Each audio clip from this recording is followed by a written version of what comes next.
हमने बचपन में पढ़ा कि मोहम्मद अली जिन्ना बहुत बड़े वकील थे और उस जमाने में शायद उनकी आमदनी 4,000 रुपए पर डे से ज्यादा थी, जो आज भी बहुत बड़ी चीज है।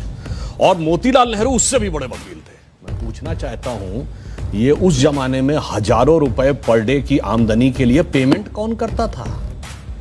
किसी हिंदुस्तानी का मुकदमा लड़ रहे थे क्या? भारत तो बहुत गरीब था, हम तो अकाल और भूखमरी से झेल रहे थे।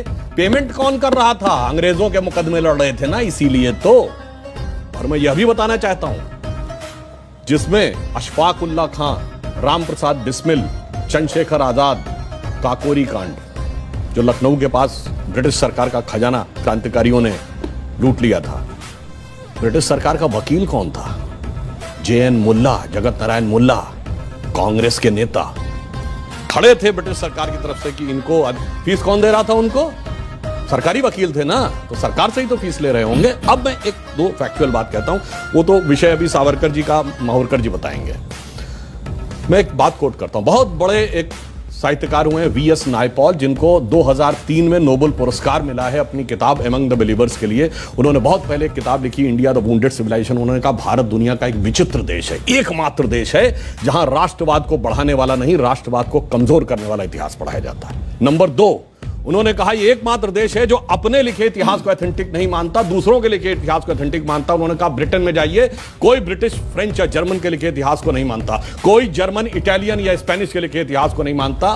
कहा उससे भी बड़ा आश्चर्य यह है कि ये विदेशियों के लिखे इतिहास को ही प्रामाणिक नहीं मानता है, जिन्होंने इस पे हुकूमत की, जो इसके दुश्मन थे, उन दुश्मनों के लिखे हुए इतिहास को प्रामाणिक मानता है। कहता इससे बड़ा दुर्भाग्य किसी देश का नहीं हो सकता। अब मैं बताता हूं उसमें हुआ क्या।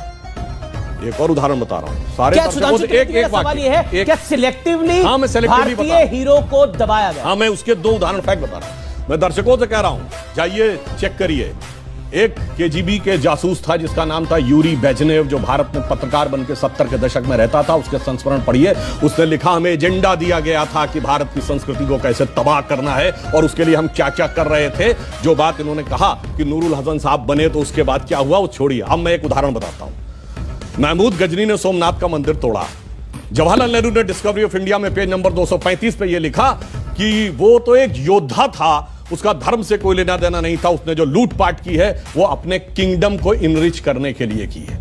जबकि हकीकत यह है कि खुद महमूद गजनवी के साथ आए हुए उसके राइटर उतबी, उसने अपनी किताब तारिकुल यामनी में लिखा है कि जब उसने मंदिर पे कब्जा कर लिया और उसके पास राजा और पुजारी पहुंचे कि ये शिवलिंग मत तोड़िए, इसके लिए हम 1 करोड़ स्वर्ण मुद्राएं देने को तैयार हैं, और उसके सलाहकार गए तो जानते क्या जवाब दिया महमूद गजनी ने? कि मैं तोड़ूंगा जरूर, इसलिए कि कयामत के दिन मैं बुत फरोश के रूप में जाना जाऊं, बुत शिकन के रूप में जाना जाऊं, बुत फरोश के रूप में। यानी नहीं पता पढ़ाई जाती, यानी ट्रेवल, यानी मैं एक बुत फरोश का मतलब हुआ कि जो मूर्तियों के साथ बिजनेस कर रहा हो, उसके लिए नहीं, मूर्ति को तोड़ने। फिल्में हम लोग देखते हैं, युवा पीढ़ी को प्यार मोहब्बत की बातों में बड़ा आनंद आता है। एक लाइन और कह दूं तो, प्यार मोहब्बत की बात हो तो क्या नाम याद आते हैं? शाहजहां, नूरजहां, जोधा अकबर, सलीम अनारकली, शीरी फरहाद, लैला मजनू, यही पढ़ाया गया ना।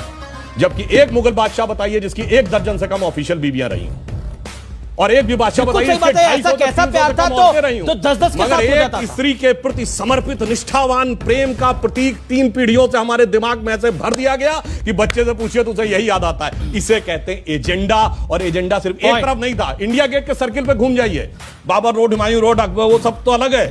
आपको मानसिंह रोड भी मिल जाएगी, मगर राणा प्रताप रोड नहीं मिलेगी।